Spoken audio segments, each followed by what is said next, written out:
Welcome everyone, my name is Mike Hamilton from Trade the Easy Way, and I'm just about to give you a quick precise run through on the markets based on what we saw last week. Job numbers was good. You can just about make out that that has picked up from this line here. So there's the COVID shock, there's the rebound, but it's been slow to pick up. But we did see a little bit of an uptick, unexpected rise last week. And we got Biden's stimulus potentially about to get the complete rubber stamp Tuesday, Wednesday this week. So, what does that mean for the markets? Well, this Nasdaq has had a 1, 2, 3 wave pullback into all this support here at 12,250. Lifted up on the back of that jobs number in the last 4 or 5 hours of Friday. So it's a question of whether this range is going to hold, whether that Friday range is hold. If we close underneath the Friday open, then we could be in for further dips. Most likely scenario is, I think we'll retrace into this pocket of major resistance now. And it's a question of whether we hold and continue higher or flounder and potentially fall over. So we could come all the way back to 11,000 on this and still be very bullish, because all we'd be doing is coming back to the October support. Alright, so I think in the short term, I think we'll see a bounce, and then it's a question of how we handle this area here and whether we can continue higher as we get into the second half of March and towards April. Okay, let's have a look at the other indices. So what we've done with the Dow is reconnect with this average here, which is an 89-day average. You can see the 89 is a good marker for these markets, and this is the 20-day average here. So we slammed into this spot on this channel. We've gapped up on the Sunday open, and now we're just pulling back into this Friday jobs range. So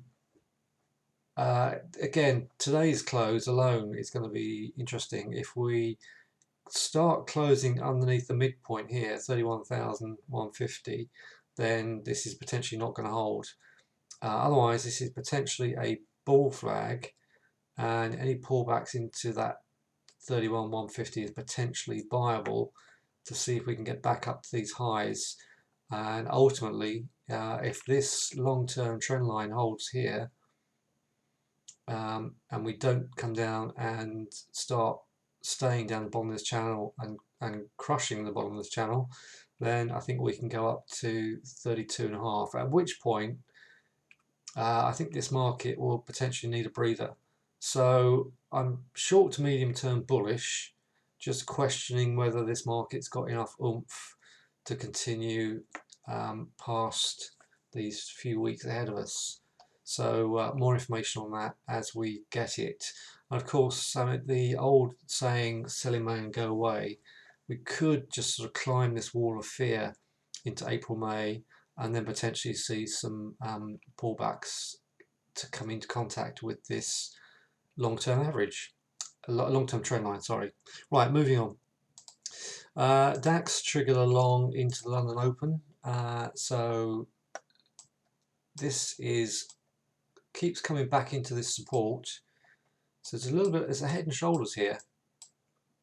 So this is one of the key lines in the sand, and that is the main neckline.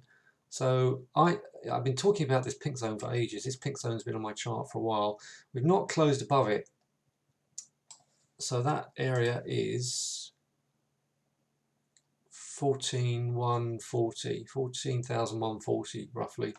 So we could spend a little bit more time dithering down here, and of course it's a box play. What do I mean by box play? I basically mean it's in a tight box.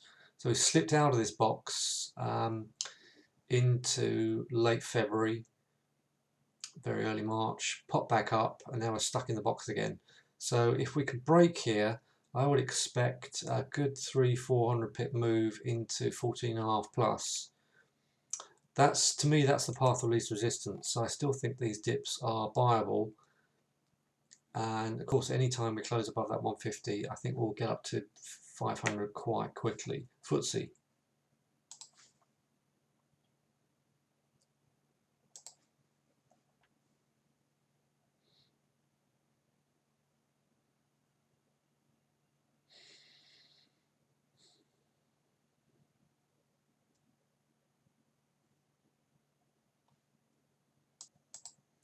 FTSE it's a similar story. We've gapped up, pulled right back into the Friday range. But as I speak, the DAX is a good sort of 60 pips off the lows. So if the DAX can pick up, I don't see why this FTSE can't pick up. UK and European stocks have held up really, really well in this little flush down that we had last week in the US markets. Didn't really dent the European markets on the whole, and so I don't see why it should continue to dent the markets as we get into this week.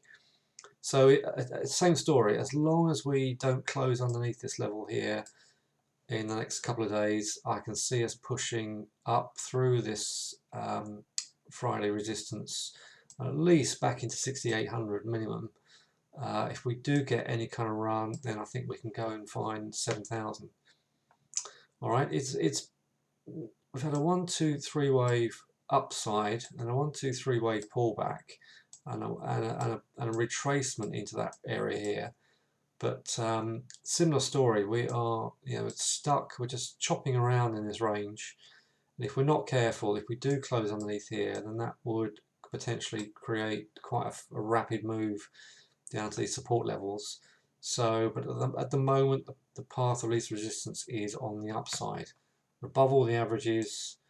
The pullbacks have been bought ever since that late January drop, and there is certainly no need to short at this stage. This is a stock I've been talking about, moneysupermarket.com.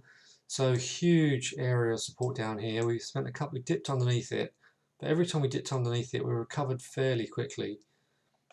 And then we got this little sort of squeeze breakout. So we got a series of higher lows, and we were making higher highs here. So, and then of course this was the sort of main neckline that we broke out of late February. So at the moment, so we've been as high as, let me see what the number is, as high as 311. At some point, this needs to take a breather. So the main area here is 278. I think you've got to be patient with this, otherwise you just end up buying very high with a very big stop. So I would just set an alarm and leave it. I don't chase markets. This is a major area of resistance here on Money Supermarket.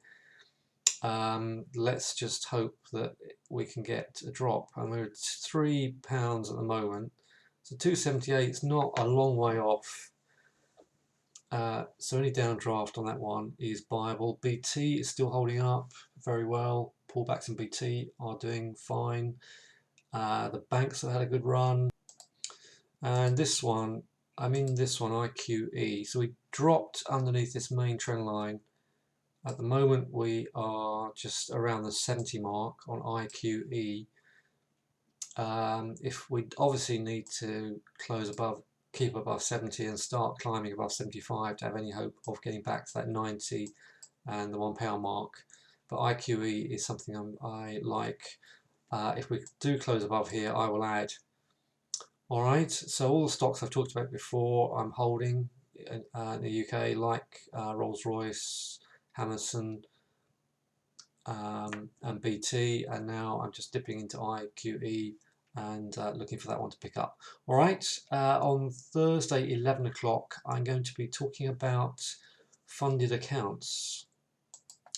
So this is where you can day trade using somebody else's money, and sounds great, doesn't it? Because you're talking about leverage of about 100,000, even $250,000 or more in some cases. There are pitfalls, so I'm going to talk to you about the benefits and the pitfalls and how to avoid the pitfalls. So do join me 11 AM Thursday. It's going to be fun, and I'll give you a quick rundown on how to trade completely risk-free on day trading.